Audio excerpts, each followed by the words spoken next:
صحیح بخاری حدیث نمبر 4۔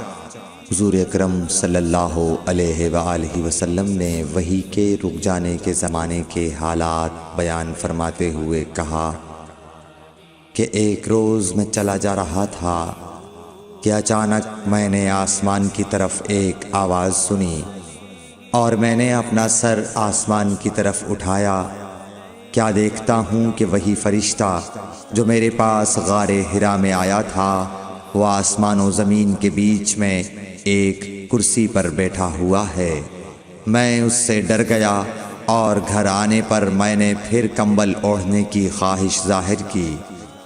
اس وقت اللہ پاک کی طرف سے یہ آیات نازل ہوئیں، اے لحاف اوڑھ کر لیٹنے والے، اٹھ کھڑا ہو اور لوگوں کو عذاب الہی سے ڈرا، اور اپنے رب کی بڑائی بیان کر، اور اپنے کپڑوں کو پاک صاف رکھ اور گندگی سے دور رہ۔